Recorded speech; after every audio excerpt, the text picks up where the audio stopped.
Sup guys, today we're going to be learning about how the legend Bhishma Pitama was born in Mahabharata. Now there's a separate story for this and it's a really interesting one, so hope you all like it. So I'm going to read it out. So according to the legend, Shantanu, the youngest son of King Pratipa and the king of Kuru kingdom, was on a hunting trip when he saw a beautiful woman on the banks of the river Ganga. He fell in love with her and asked for her hand in marriage. The lady agreed to his proposal, but with one condition, that he will never question her actions. And if this condition was broken, she would abandon him. Shantanu accepted it and lived a happy marital life with her. However, when a child was born, the queen used to drown him in the river Ganga, one by one. That 7 sons were born and drowned, while Shantanu remained silent because of his commitment. When he was about to throw the 8th child into the river, Shantanu, unable to control himself, stopped her and confronted her about her actions.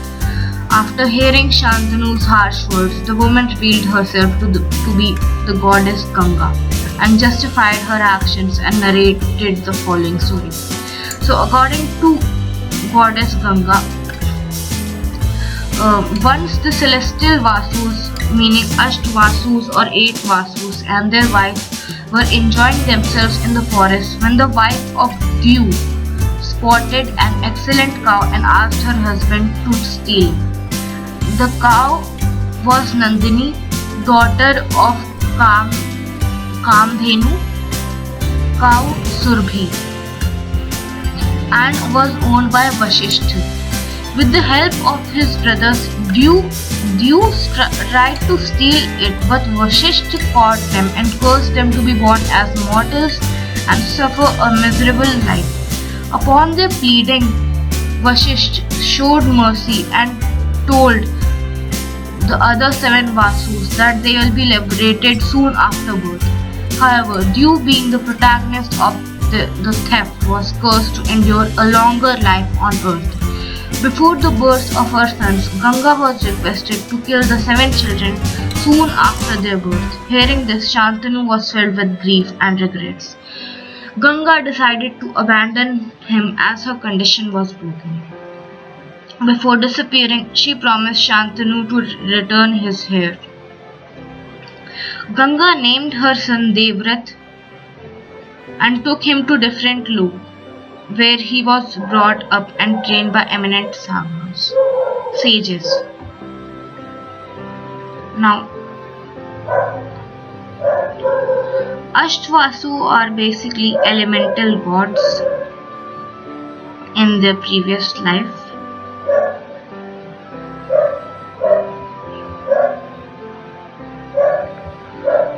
Now, this is about Bhishma's birth. And this man was great, I mean, how he is mentioned in the epic. Now, I don't know much about him, but he's also known as Pitama, Gangaputra and Devrat. Of course, what I just told. So he was related to both Pandavas and Kauravas through his half-brother Vichitravirya. He was made the heir apparent of the kingdom.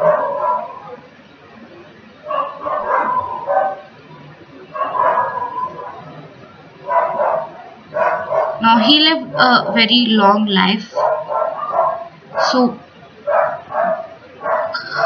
he ceded his rights for his father's happiness and took the vow of lifelong celibacy. Because of this terrible oath, he came down to be known as Bhishma and was blessed to live as long as he wanted.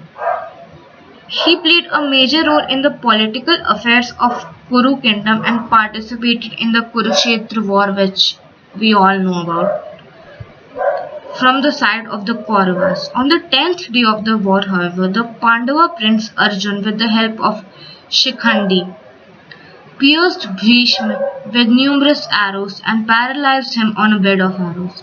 After spending 51 nights on the arrow bed, Bhishma left his body on Uttarayan, winter solstice, that is. Before his death, he handed down the Vishnu Sahasranama to the Emperor Yudhishthir. Bhishma has a large significance in the Hindu culture. Like each year, his death anniversary is celebrated as Bhishma Ashtami, which falls on the 8th lunar day of the Shukla half of Magh. That would be January and February. Now, what else do we have? So, according to Monier and Monier Williams, that's his name, weird name. The word Bhish means terrible, horrible, fearful or fierce. The word is used to describe Rudra, the fierce Vedic god, as well as the Rakshas. In the epic, Devvrat received as he undertook a fierce or terrible vow, Bhishma Pratigya, and fulfilled it. Bhish was given the name Devvrat at his birth, meaning one who is devoted to God.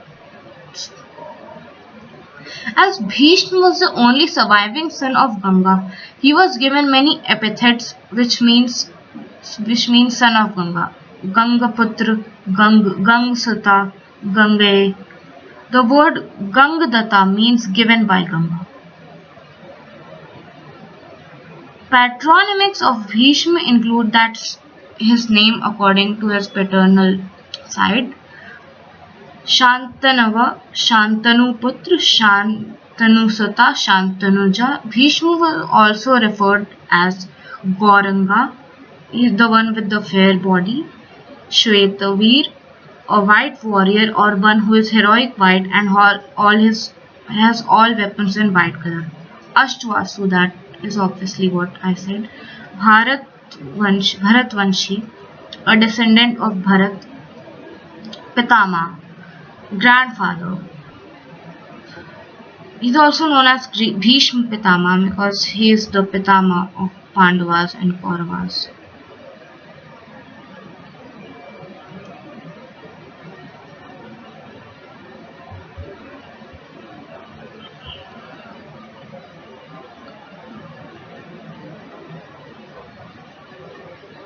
Now,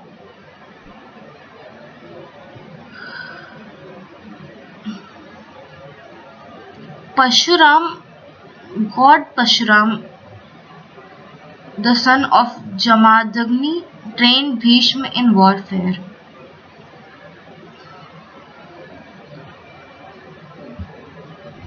And we have stuff written about his terrible oath, Bhishma Pratigya.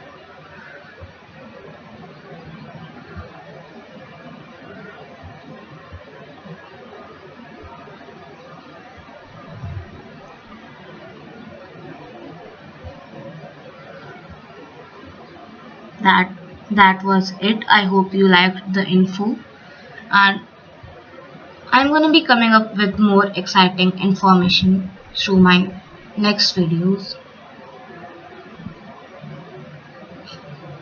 Okay, wait a second.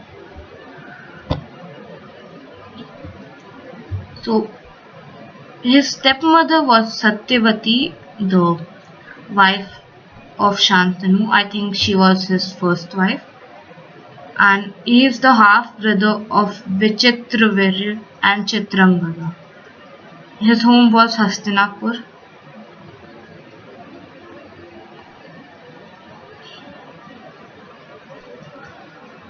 So there's also this other meaning of, so wait a second. So Bhishma Parva, or a book of Bhishma, is a sixth book of the Mahabharata, and there's so many movies made on him, and he's a character of many TV shows. So more about Bhishma Pitama would be, so he actually lived 256 years, that is from 3 3394 to 3138 BCE. And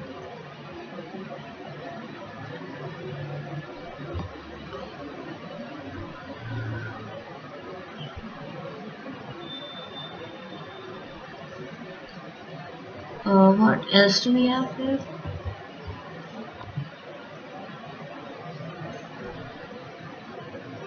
Yeah, we don't have much, but I'm guessing that's it for today. And I hope you all like it.